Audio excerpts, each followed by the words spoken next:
how is all this going to be impacting our Indian markets? We have a team of research joining in with us to set you up for trade, tell you the important stocks to watch out for, as well as the cues in the world of F&O.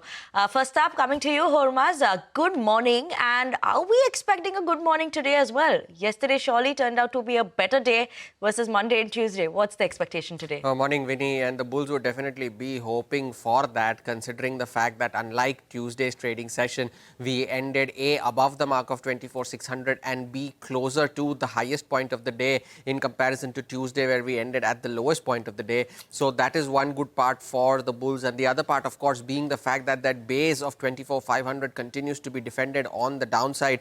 Now, even the Nifty Bank yesterday was possibly the narrowest trading range that the Nifty saw since the 16th of May. There was only around 100 points, although we ended higher, but the trading range was very narrow. Same was the case with the Nifty Bank as well.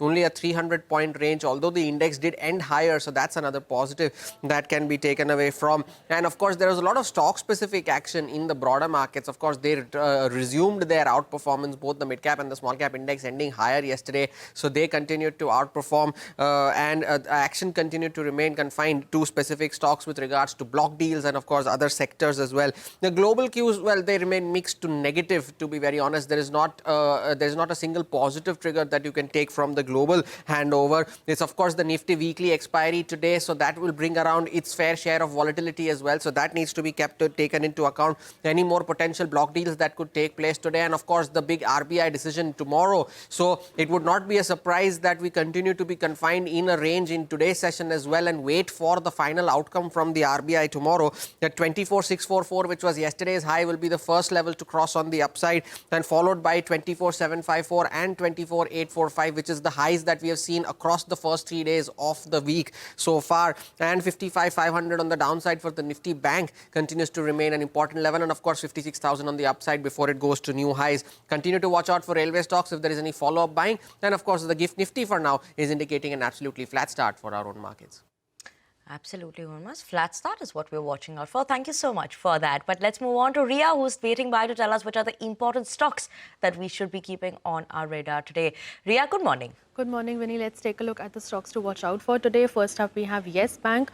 CA Basque Investments has sold up to 2.62% shareholding of the bank. There's also Gland Pharma in focus today. ANSM France has issued a final report with 11 observations for the company's Senexis Fontenay manufacturing facility. REC to be in focus on the back of a fundraise. They're going to raise funds up to rupees 1.5 lakh crores via the issuance of bonds.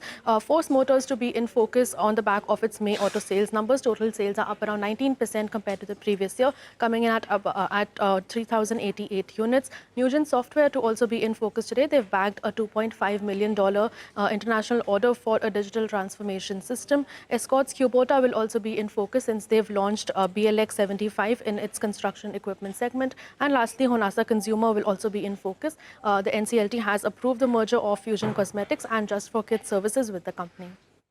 Okay, Ria, thank you so much for that. But let's move on. What's going to be happening in the world of F&O? We have Sudarshan joining in with us as always. Good morning, Sudarshan. Anything exciting that we're watching out for today? It's expiry day as well. Good morning, Vinny. So yesterday, ahead of weekly expiry, we saw a range amount of trade. But good part was that market closed near day's high, and all the indices were high at the close. And GIFT Nifty for today is indicating a muted start, but nevertheless, it's with minor gains. On the flows front also, we saw both FIs and DIs buying in the cash market. FIs bought nearly rupees 1,100 crore, DIs bought more than rupees 2,500 crore. Even on the derivative front, we saw in the index futures, FIs buying nearly 60 crore, and they have added long positions of more than 1,100 contracts, and also they have added short positions of nearly 1,000 contracts. And with this FI long exposure now is around 17%. On the option front, 24,600 call has seen addition of more than 28 lakh shares. 24,700 call has seen addition of nearly 17 lakh shares. And on the put side again, 24,600 put has seen addition of almost 40 lakh shares, and 24,500 put has seen addition of almost 34 lakh shares. Support remains around 24,500 for Nifty, and resistance is around 24,900. Apart from Manappuram Finance, AB Fashion has entered F&O band. Okay, thank you so much for that, Sudarshan. But